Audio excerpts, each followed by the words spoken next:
afternoon, Lisa. Good afternoon, Andrew. What have we just watched? We have just watched Camberwick Green. Hang on.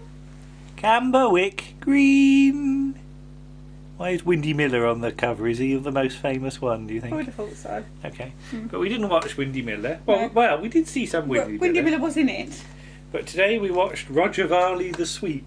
Yes. On the grounds that I couldn't remember what on earth happened in it. No. And having seen it, I know why I can't remember. Because not much happens with Roger Varley. Because Roger Varley doesn't have much to do with it, does he?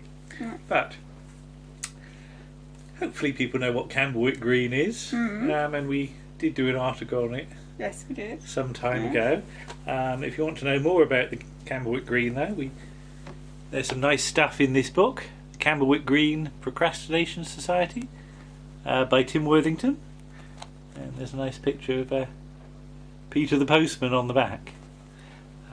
But yes, there we go.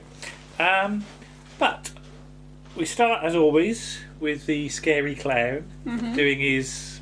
It's a sort of rollerboard thing, isn't it? He turns the handle. He's cranking, isn't he? He has a good old crank. Yeah, nothing like a good crank in the afternoon, is there? And Tim was a bit scared of this clown, wasn't he? Yes. Do you find him scary or not? Not really. I mean, he's not a proper clown. He hasn't got the red nose and the sort of made up face. It's just the hat and the sort of... He's a sort of Pierrot thing, you said. Yeah. But we've got the Blu-ray, and when you go into the menu, you just select the picture of the character whose story you want to see. It's not actually got episode titles as such, but you get the musical box. Here is the box. You do. And there's a magnifying glass on the table next to the music box. And I've never really thought about it. I would just wonder what the magnifying glass is there for, you know. And whose desk is this music box on? Is it meant to be Gordon Murray's desk? I don't know. You know, do these things come alive when he's not looking? I really don't know. I don't know. Never really thought about it. But up comes Roger Varley in his sweep costume, and I thought, well, as the weeks go by, the inside of that box must get increasingly filthy, mustn't it? Especially, you know, because he's all covered in soot, we assume. Yes. So whoever's got to follow him, he's going to get dirty. He's going to get covered in it. But he's outside his house, which is fairly nondescript, isn't it? There's nothing. No. It's just a house. Just a house. And he's got his motorbike and sidecar with his brush, and he's got his jacket on and his sort of slightly wonky hat, isn't it? I don't know why sweeps have wonky hats, but perhaps it's I don't know. Perhaps they've bashed it on the chimney too many times. Because did you ever have a sweep? No. Oh, because we've talked about having open fires and things like that, and we used to have a sweep sometimes. But my dad and my next door neighbour sometimes used to do it as well. So you'd have the whole thing. You'd have all the rods to put together, and then you'd shove it up. You'd have to have a blanket on the front of the fire so it didn't go everywhere. Yeah. And then the exciting bit was seeing the brush come out the top. You'd go outside and watch that because that was the best bit. But yeah, you did have to sweep your chimney because otherwise the chimney would catch fire. Right. And I remember once, I think my parents had gone out and I was upstairs playing June on the computer upstairs, and I think next door knocked on the door, and I went down to see what it was, and I realised why they were knocking on the door, because there was all sparks coming out the top of the chimney. Okay. And there was all great big red clinkers of like molten, well not molten, but glowing stuff falling in the grate, and they were in severe danger of like landing on the carpet and setting light to the old house, and everything smelled of smoke for days afterwards. So how did you put out a chimney fire then? You just waited for it to go out, basically. Oh, okay. But they just told you it was on fire, so that you know. Did you know your chimney's on fire? I didn't, but I do now. And I think it might have even like cracked a bit of the wall in my room as well, because my room, my bedroom, was up against where the chimney was. So I remember going in the bedroom and it was feeling it was blooming red hot. It really was. And yeah, it was always smelly in my bedroom that night. But anyway, diverting. He's off to the bakery to see Mr. Murphy to clean the bakehouse chimney. Yes. Now I was disappointed we didn't get a shot of the actual brush coming out of the top. I would have thought you'd have had that shot, but they didn't do that. But yes, everything's been moved up to the other end of the thing and covered over with a with a sheet, basically. Stop. So he hasn't like shut the shop for an hour. No. He's still operating Yeah. the shop. Yeah. Now, I just wonder about hygiene and things like that. I mean, I know this is 1966, but these days you probably, because you go to like food establishments, especially sort of where you buy food, and they have like hygiene ratings, don't Yes. they, out of 5 Yes. or something. And 5 being the best. I can't imagine he'd get 5 stars No, for you'd probably like get like a 3 or something. for like having the 2. chimney sweep up one end and the, food down the and other. the food just covered in a cloth up the other end.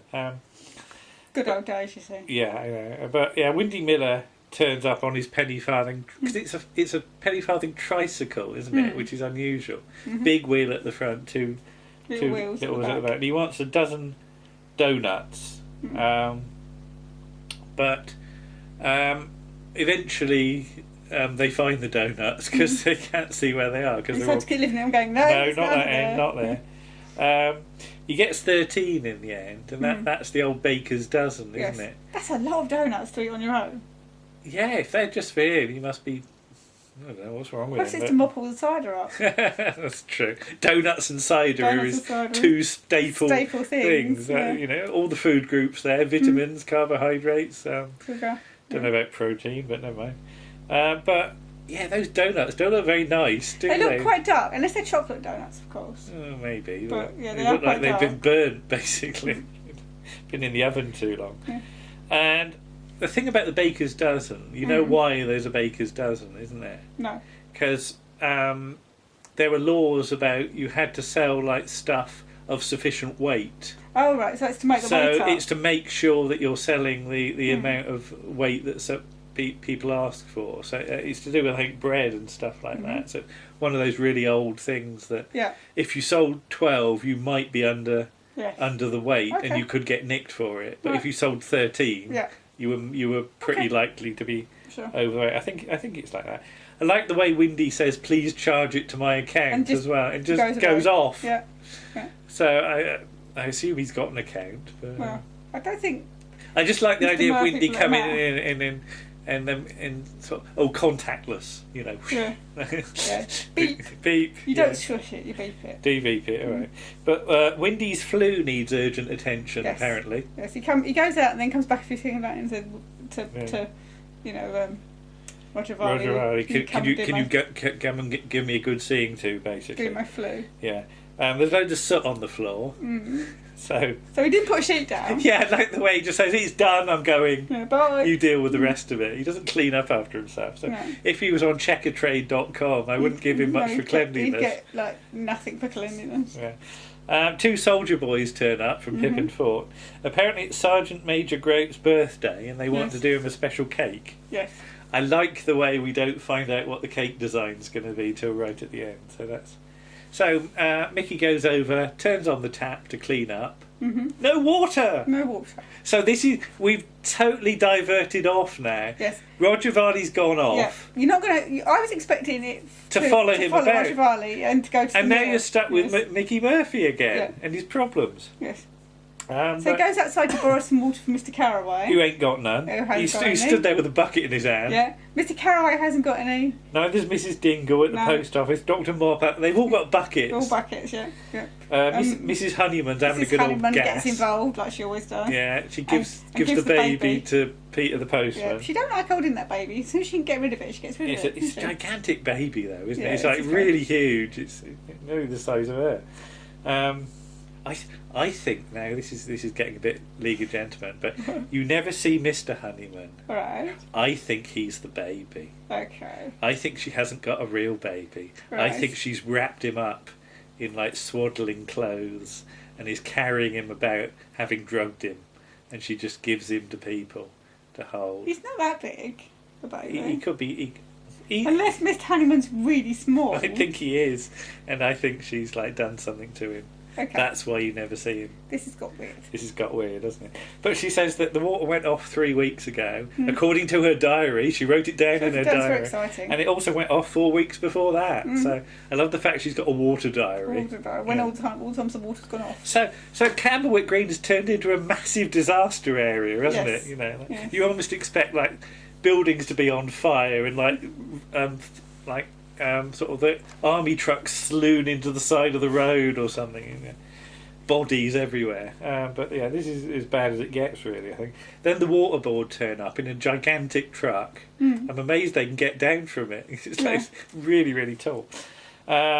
And they say it will take 2 hours to find the trouble. And another 2 hours to fix it. To put it right. They're not in much of a hurry. We don't see what they do. No. They just turn up, go off somewhere, and then eventually we see them drive off again. But again, we don't get to see them either. No. So this narrative's all over the place, It's really. just mostly Mickey Murphy. Yeah.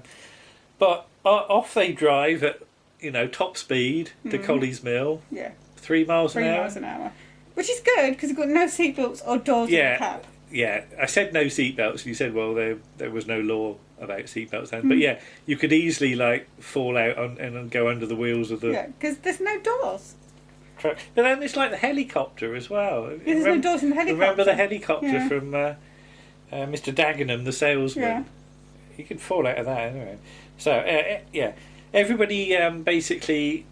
When they hear that Mickey Murphy's off to Colley's Mill to get some water, from the well, they all basically cadge a bucket or two of water, don't they? Oh, if you're going to the mill, could you get us a bucket of water too?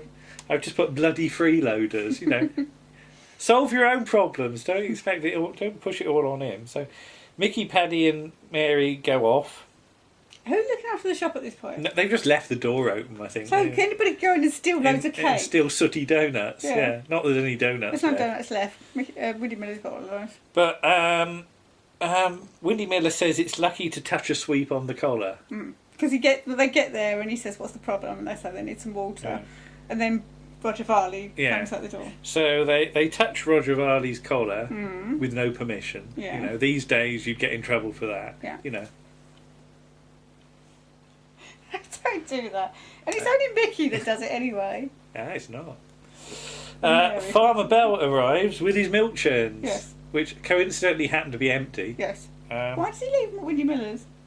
So so rather than because he says, can we borrow them to fill up with water? Oh, right, okay. So that rather than do the buckets. Do the buckets.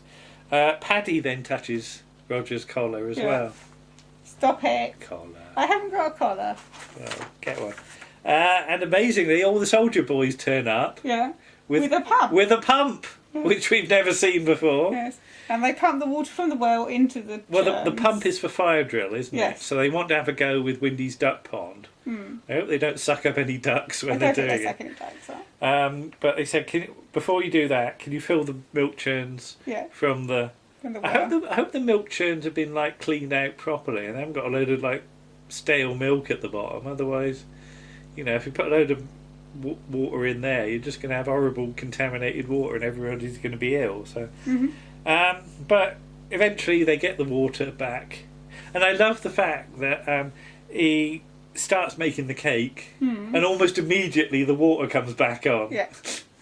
So it was like panic for nothing, wasn't it? But yeah, they get the cake done. Mary and Paddy clean up. The waterboard... Put the water back on. Go off. No, they don't tell anyone. No. You'd get a letter through the...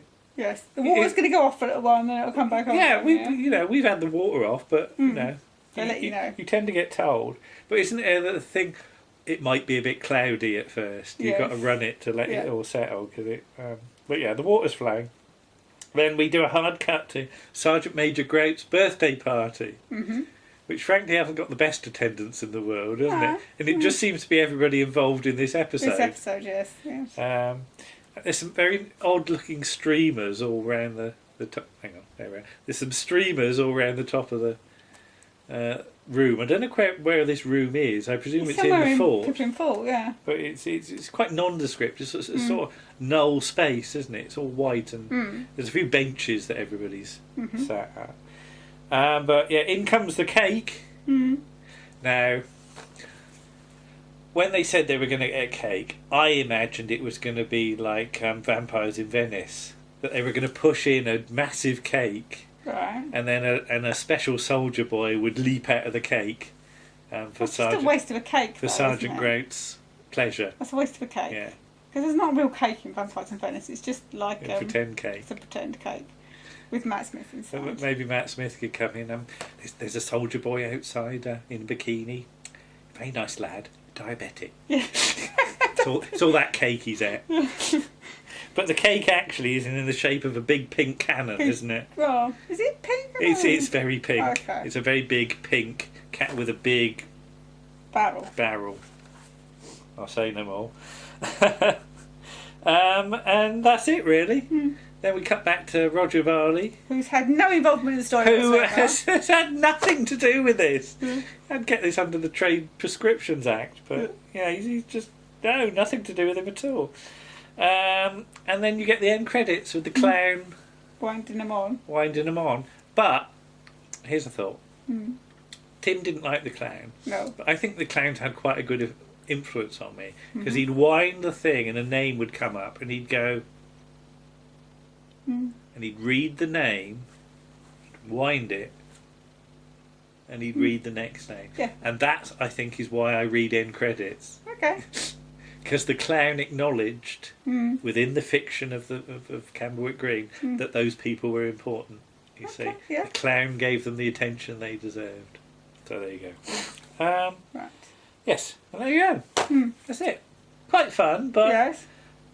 In terms of Roger Varley's involvement, it was minimal. It was absolutely minimal. It's almost like we're doing one with Roger Varley, but it's got to be a Roger Varley light episode at the same time. Because he's going on holiday. Because he's realised he's got to go off and see to some other people's flus or something like that. There you go. Or they can think of a story. Maybe. I don't know. Okay. All right. There you go, everyone. We'll say bye-bye. Bye. Bye-bye.